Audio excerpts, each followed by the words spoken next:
नमस्कार दोस्तों, कैसे हैं आप सभी। उम्मीद है अच्छे होंगे, सुरक्षित होंगे, घर पर ही रहें और अपनी तैयारी को कंटिन्यू रखें। जैसा कि हमने परसेंटेज चैप्टर कंप्लीट कर लिया है और आज हम नया चैप्टर प्रॉफिट एंड लॉस पढ़ने वाले हैं। अगर आपने वो वीडियो नहीं देखे हैं तो पहले परसेंटेज को क्लियर कर लें, क्योंकि लगभग वही चीज़ें होती हैं प्रॉफिट एंड लॉस में, तो उन्हीं चीज़ों को समझेंगे। पहले देखते हैं कि परसेंटेज में क्या चीज़ें थी और उसके बाद जो लाभ तथा हानि में उन चीज़ों को किस तरीके से अप्लाई करते हैं। जैसे कि हम पढ़ रहे थे लास्ट टाइम पर प्रतिशतता, और आज हम पढ़ने वाले हैं लाभ तथा हानि।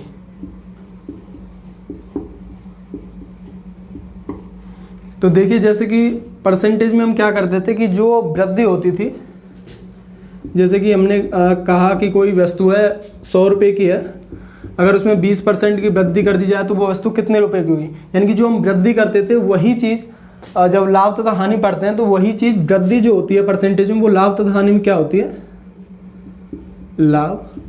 अगर हम बात करते हैं कि अगर जैसे कि हमने कहा कि कोई वस्तु 100 रुपये की थी, यहाँ इसमें वृद्धि हो रही थी परसेंटेज में, और कोई वस्तु 100 रुपये की थी और वो अगर उसने 20% की हानि पर, यानी कि कोई वस्तु थी 100 रुपये की और 20% की हानि पर बेच दी, नहीं सॉरी माफ़ कीजिएगा, ये अगर कोई वस्तु 100 रुपये की थी अगर 20% के कमी में बेच दी गई, यानी कि कह सकते हैं हम जो परसेंटेज में जो कमी होती थी उसे लाभ तथा हानि में क्या कहते हैं, हानि। और जो वस्तु जो हमारे, जैसे कि हम इस परसेंटेज को किस तरीके से तोड़ सकते थे, 1/5, क्योंकि परसेंटेज को क्या करते हैं हम 100 से भाग देते थे परसेंटेज को हटाने के लिए, और ये वैल्यू क्या आ जाती है 20×100, यानी कि कितनी वैल्यू आ गई 1/5, यानी कि जो प्रारंभिक मान होता था वो इसकी वैल्यू होती थी। इसी तरीके से अगर हम कहें कि परसेंटेज में क्या होता था, प्रारंभिक मान,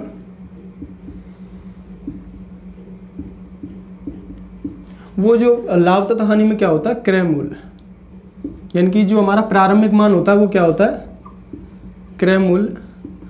और अगर हम बात करें कि जो परसेंटेज ऑफ रिजल्ट निकालते थे, कि जैसे कि मैंने कहा कि कोई वस्तु है 20% की हानि हो रही है, अगर उसमें परसेंटेज ऑफ रिजल्ट निकालें, यानी कि ये वैल्यू कितनी आ जाती थी 4, क्योंकि परसेंटेज ऑफ रिजल्ट को क्या कर देते थे हम, प्रारंभिक मान में से घटा देते थे, यानी परसेंटेज ऑफ रिजल्ट क्या आ गया 4। यानी कि जो परसेंटेज ऑफ रिजल्ट होता था हमारा, यहाँ से कह सकते हैं हम कि अंतिम मान, जो अंतिम मान होता था परसेंटेज में, वो इसमें क्या होता है, विक्रय मूल्य। क्या होता है, विक्रय मूल्य।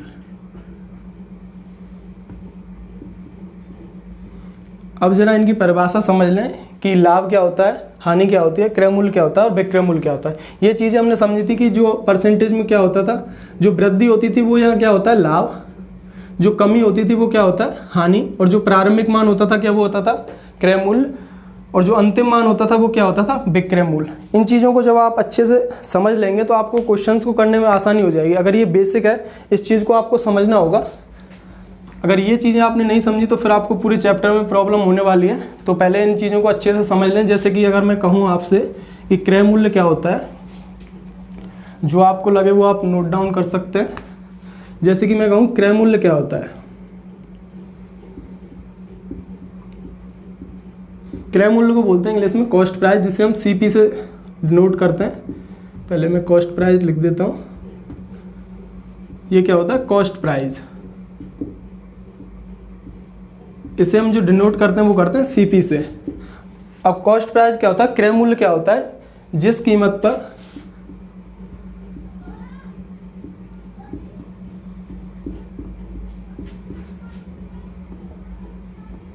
कीमत पर वस्तु खरीदी जाती है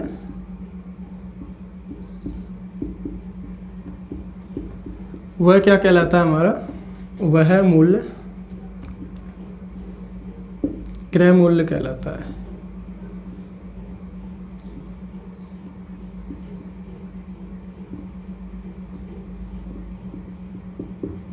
तो आप समझे कि मैंने कहा कि जो वस्तु, मतलब किसी वस्तु को अगर हम खरीदते हैं वो हमारा क्या कहलाता है, क्रय मूल्य कहलाता है, कॉस्ट प्राइस कहलाता है। अगर मैं कहूँ विक्रय मूल्य, इस चीज़ को हम एग्जाम्पल के थ्रू बहुत अच्छे से समझने वाले हैं। बस आप इसकी परिभाषा को या तो नोट डाउन कर लीजिए या समझ लीजिए। जब हम अभी एग्जाम्पल करेंगे तो बहुत अच्छे से समझ में आ रही होंगी चीज़ें।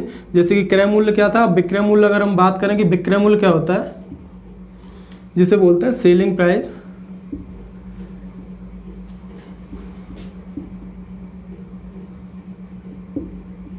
और जिसे हम डिनोट किस चीज़ से करते हैं, SP से, यानी कि वह मूल्य या जिस मूल्य पर या जिस कीमत पर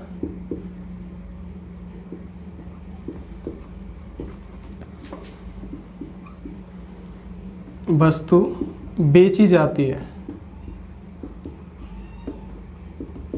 वह कहलाता है मूल्य। क्या कहलाता है हमारा? विक्रय मूल्य। वह विक्रय मूल्य कहलाता है। तो मैंने क्या कहा कि जो विक्रय मूल्य क्या होता है हमारा, सेलिंग प्राइस क्या होता है, SP से डिनोट करते हैं। क्या होता है? जिस कीमत पर वस्तु बेची जाती है। अब अगर हम एग्जांपल के थ्रू समझें, जैसे कि मान लीजिए कोई A व्यक्ति है और कोई B व्यक्ति है। A व्यक्ति ने कोई वस्तु थी 100 रुपये की थी उसके पास, और उसने B को क्या किया, वो 20 रुपये के लाभ पर, यानी कि 100 रुपये की थी, 20 रुपये के लाभ पर कितने की बेच दी? 120 रुपये की बेच दी। अब जो इसके लिए जो ये वस्तु है, इसने ये कितने की बेची है? 120 रुपये की। ये क्या हो गया? A के लिए क्या हो गया? A के लिए जो सेलिंग प्राइस होगा वो क्या होगा? 120, क्योंकि इसने A ने क्या किया, B को कितने में बेच दिया? 120 रुपये में। कितने लाभ पर? 20 रुपये के लाभ पर। अगर हम कहें कि कॉस्ट प्राइस, देखिए आप कि कॉस्ट प्राइस क्या होता है, B ने क्या किया, ये वस्तु खरीदी है किसी से, यानी कि इसने कितना खर्च किया है? 120 रुपये। तो ये B के लिए क्या होगी? Cost price. और A के लिए क्या था? ये सेलिंग प्राइस। अगर हम यहाँ से लाभ और तथा हानि की बात करेंगे, लाभ क्या होता है? लाभ क्या होता है कि जिस वैल्यू पर हमने जितना खर्च किया है, अगर उससे हमें एक्स्ट्रा मिल रहा है, यानी कि हमें उससे ज़्यादा कीमत अगर मिल रही है, तो वो क्या होता है? हमारा लाभ होता है। जैसे कि मैंने कहा यहाँ से 100 रुपये की कोई वस्तु थी और वो कितने रुपये मिले हमें? 120 रुपये बेचने पर, यानी कितने रुपये का लाभ हुआ? 20 रुपये का लाभ हुआ। तो ये लाभ होता है। अगर इसी तरीके से मैं कहूँ, मान लीजिए C व्यक्ति और है एक और B ने क्या किया, जो 120 रुपये की वस्तु थी उसे 80 रुपये की बेच दी। अब की बार इसके लिए ये क्या हो गया? Selling price. अब की बार इसके लिए कॉस्ट प्राइस नहीं, क्योंकि इसने क्या किया, 120 रुपये की वस्तु थी और उसे कितने रुपये में बेच दिया? 80 रुपये में। यानी कि इसे कितने रुपए का लाभ या हानि हुई? अगर लाभ या हानि अगर हमें चेक करनी है तो किस तरीके से चेक करेंगे कि कॉस्ट प्राइस है और उसमें से क्या करेंगे, विक्रय मूल्य घटा देंगे, यानी कि 40 रुपये की उसे हानि हुई। वैसे भी दिख रही है कि 80 में से अगर 120 में से अगर 80 जाएंगे कितने आएंगे? 40। तो इस तरीके से यहाँ क्या हुआ उसे हानि और यहाँ क्या हुआ उसे लाभ। अब ये चीज़ समझिएगा कि कॉस्ट प्राइस क्या होता है और सेलिंग प्राइस क्या होता है। जो वस्तु, जिस वस्तु के लिए मैं खुद स्वयं पैसे खर्च कर रहा हूँ, यानी कितने मैंने पैसे खर्च किए 120 रुपये खरीदने के लिए, तो वो मेरे लिए क्या हो गई थी? A से खरीदी थी तो क्या हो गई थी? Cost price. अगर मैंने उसी किसी वस्तु को बेच दिया किसी और तीसरे व्यक्ति को, तो वो मेरे लिए क्या हो गया? Selling price. अब की बार ये C के लिए क्या हो गया? C के लिए क्या हो गया? कॉस्ट प्राइस, क्योंकि उसने इस वस्तु को खरीदा है। तो इस तरीके से समझ सकते हैं। अगर इसमें कहूँ मैं क्रय मूल्य को क्या कह सकते हैं हम, एक और इसका नाम होता है लागत मूल्य। इसे लागत मूल्य भी कहते हैं। लागत मूल्य क्या होता है? जिस कीमत पर मतलब वस्तु की उत्पाद की जाती है, जैसे कि जिस खर्च पर वस्तु उत्पाद की जाती है। अगर हम इसे एग्जाम्पल के थ्रू समझें, जैसे कि मान लीजिए कोई आपने 500 रुपये की घड़ी खरीदी और उसमें कोई मिस्टेक हो गई और आपने उसमें 100 रुपये अपने और खर्च कर दिए, यानी कि उसमें ठीक कराने के लिए आपने 100 रुपये और खर्च कर दिए। तो अब की बार इस वस्तु की कीमत कितनी हो जाएगी? 600 रुपये। यानी कि जो लागत मूल्य होगा क्रय मूल्य और प्लस जो हमने उसमें इन्वेस्ट किया, यानी कि जो उसमें खर्चे में उसके में लगा दिया, इसे CP भी बोल सकते हैं, यानी कॉस्ट प्राइस और लागत मूल्य। बात एक ही है, यहाँ तो ये कह लो या ये कह लो, बट लागत मूल्य कब बोलते हैं? जो कॉस्ट प्राइस था, अगर उसमें हमने और चीज़ें खर्च कर दी, यानी और पैसे खर्च कर दिए, तो उसके बाद ये कितना हो गया? 600 रुपये की। तो ये अब की बार क्या हो गया? Cost price. तो ये चीज़ें थी। इसमें कुछ आगे और चीज़ें समझते हैं, जैसे कि लाभ और हानि किस तरीके से निकालते हैं हम। जैसे कि हमें लाभ का कैसे पता चलेगा और हानि का किस तरीके से पता चलेगा। तो अगर मैं कहूँ, मैंने अभी एग्जांपल लिया था कि 100 रुपये की वस्तु थी, A ने और B को कितने में बेच दी थी? 120 में। तो क्या हुआ? ये हो गया सेलिंग प्राइस और ये B के लिए क्या होगा? Cost price. यानी कि यहाँ से और यहाँ से अगर हम देखें तो कितने रुपए का लाभ हो रहा है उसे? A के लिए बात कर रहे हैं हम, पहले A के लिए बात कर रहे हैं, तो A को कितने रुपए का लाभ हुआ? 20 रुपये का। तो यहाँ से हम कह सकते हैं कि लाभ बराबर क्या होता है? हमने किस में से घटाया है? 120 में से। 120 में से किसको घटाया है? 100 को। तब हमारा क्या आया है? 20। यानी कि 20 रुपये का लाभ कब आया? यानी कि लाभ अगर हम कहें, लाभ बराबर अगर हम विक्रय मूल्य में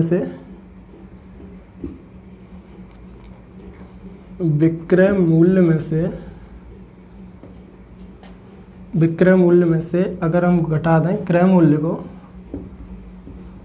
तो हमारे पास क्या आ जाता है, लाभ। यानी कि अगर हमारा जो क्रय मूल्य है, अगर हमारा विक्रय मूल्य ज़्यादा है तो हमारे पास क्या आ जाएगा, लाभ। अगर हम इसी तरीके से अगर हानि की बात करें तो इधर हानि भी देख लीजिए कि हानि कब होती है हमें, अगर हमारा जो हमने खर्च किया है अगर वो हमारी वैल्यू कम रह गई, यानी कि हमारी जो बेचने वाली है वो चीज़ हमारी जो ज़्यादा हो गई, यानी कि मैं कह सकता हूँ यहाँ से कि क्रय मूल्य माइनस विक्रय मूल्य।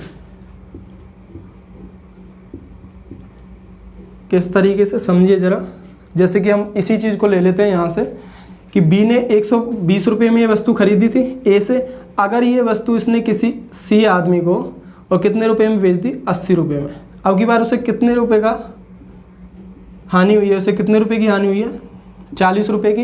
यानी कि जो हमारा सेलिंग प्राइस है वो कितना है, 80। यानी कि सेलिंग प्राइस हमेशा कम होगा किससे, कॉस्ट प्राइस से। कॉस्ट प्राइस क्या है उसका, 120। तो आप इस तरीके से इस चीज़ को समझ सकते हैं। अब मैं इसमें आपको कुछ और एक्स्ट्रा चीज़ें बताता हूँ कि परसेंटेज ऑफ हानि कैसे निकालते हैं हम और परसेंटेज ऑफ लाभ कैसे निकालते हैं। उसके बाद इसमें क्वेश्चंस होंगे वो हम टाइप वाइज करेंगे। जैसे कि मैं कहूँ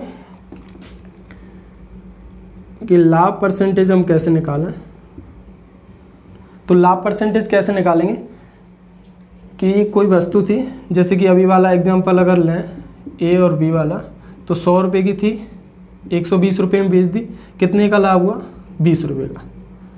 तो 20 रुपये का अगर उसे यहाँ से लाभ हो रहा है तो इसका पूछा गया कि परसेंटेज में निकालिए कि उसे कितने परसेंट का लाभ हुआ। ये क्वेश्चन समझ लीजिए या कॉन्सेप्ट समझ लीजिए, तो यहाँ से हम चीज़ों को समझ जाएंगे। तो उसे 20 रुपये का लाभ हुआ है, किस पर हुआ है, कॉस्ट प्राइस पे, क्योंकि उसने कितना खर्च किया है अपनी तरफ से, 100 रुपये खर्च किए हैं और इनटू में 100 परसेंटेज निकालने के लिए यही करते हैं। तो ये जो फॉर्मूला होता है, ये तो मैंने आपको कॉन्सेप्ट के थ्रू बताया। यहाँ से जो ये फॉर्मूला बनता है वो बनता है लाभ परसेंटेज, लाभ बटे में क्रय मूल्य और गुणा में 100।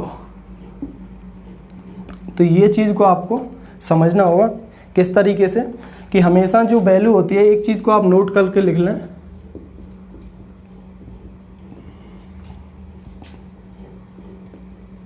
लाभ तथा हानि हमेशा क्रय मूल्य पर ज्ञात किए जाते हैं।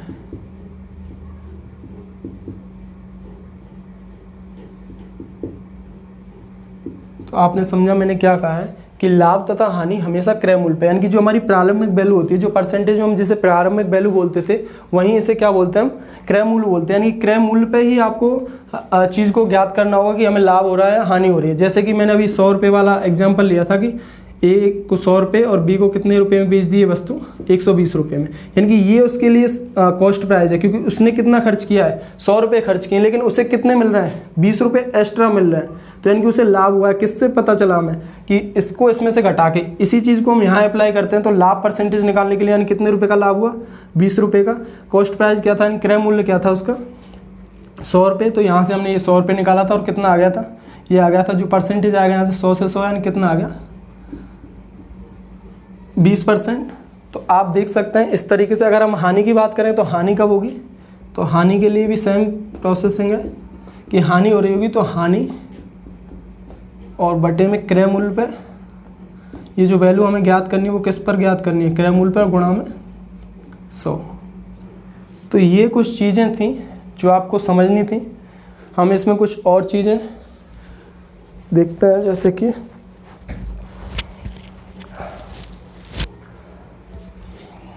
मैं आपको अभी इसमें कुछ और चीज़ें बताने वाला हूँ।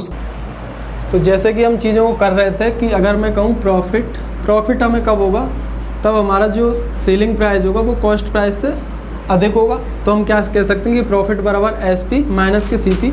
ये कुछ फार्मूला टाइप में, तो इनको आप याद कर सकते हैं। अगर नहीं भी करेंगे तो भी चलेगा, क्योंकि हम बार बार प्रैक्टिस करेंगे तो आपको ये क्लियर हो जाएंगी चीज़ें। जैसे कि अगर मैं कहूँ कि हमें लॉस यानी कि हानि कब होगी, लॉस कब होगा, तब हमारा कॉस्ट प्राइस अधिक होगा किससे, सेलिंग प्राइस से। तो एक ये हो गया और एक ये हो गया। और ये जो लाभ परसेंटेज निकालते हैं, तो किस तरीके से हम लाभ परसेंटेज निकालते हैं, यहाँ से मैं इसे प्रॉफिट कर देता हूँ, प्रॉफिट ऑफ परसेंटेज, तो आप समझ जाइएगा। तो ये कितना हो जाएगा, प्रॉफिट बटे में और यहाँ CP गुणा में 100। तो एक ये हो गया। और उसके बाद एक और हमने ये पढ़ा था कि लॉस परसेंटेज कब निकालते हैं, जितने की हानि हो रही है किस पर हो रही है, कॉस्ट प्राइस पर, और उसके बाद कितना गुणा में 100 परसेंटेज के लिए एक ही हो गया। तो ये चीज़ें हमें अभी तक की थी। हमने क्या किया था कि कॉस्ट प्राइस क्या होता है, सेलिंग प्राइस क्या होता है, प्रॉफिट क्या होता है, लॉस क्या होता है, और हमने लागत मूल्य वगैरह भी सीख लिए थे। अब क्या है कि जो अंकित मूल्य होता है, अंकित मूल्य जिसे बोलते हैं MRP, क्या बोलते हैं MRP, यानी कि मैक्सिमम रिटेल प्राइस। जैसे मैं लिख देता हूँ मैक्सिमम रिटेल प्राइस। ये जो क्या होता है, ये हमेशा जो हमारा कॉस्ट प्राइस होता है या सेलिंग प्राइस होता है उससे बढ़ाकर रखा जाता है। जैसे कि जो हमेशा डिस्काउंट दिया जाता है वो हमारा किस पर दिया जाता है, अंकित मूल्य पर। मैं कहता हूँ कि हम एक दुकानदार के पास गए, मान लीजिए कोई वस्तु खरीदने, और उसने बोला कि मैं आपको 25% डिस्काउंट देता हूँ किसी वस्तु पर। मान लीजिए वस्तु X रुपये की थी और उसने बोला कि मैं आपको 25% का डिस्काउंट दे रहा हूँ। तो उसने जो कॉस्ट प्राइस होगा, यानी कि जो उसकी कीमत होगी जो खरीदी हुई, उससे इसका जो मान होगा वो पहले से ही बढ़ा के रखा होगा। मान लीजिए इसने कुछ रुपए और एक्स्ट्रा बढ़ा के रखे होंगे, उसके बाद आपको छूट दी होगी, उसके बाद भी इससे कुछ प्रॉफिट हो रहा होगा। तो यहाँ से आप नोट डाल के कर सकते हैं कि जो डिस्काउंट होता है, यानी कि कह सकते हैं हम बट्टा जो होता है, बट्टा हमेशा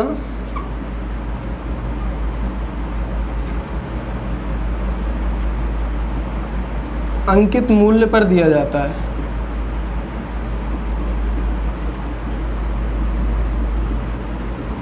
तो ये सारी चीज़ें थी, ये हमने आज बेसिक समझा प्रॉफिट एंड लॉस का। उसके बाद इसके हम क्वेश्चंस करेंगे। अगर आपको कोई भी प्रॉब्लम लगती है तो बताइएगा कमेंट बॉक्स में कमेंट करके, और इस वीडियो को हम यहीं तक रखेंगे। नेक्स्ट वीडियो में हम इसके क्वेश्चंस करेंगे। Thank you so much.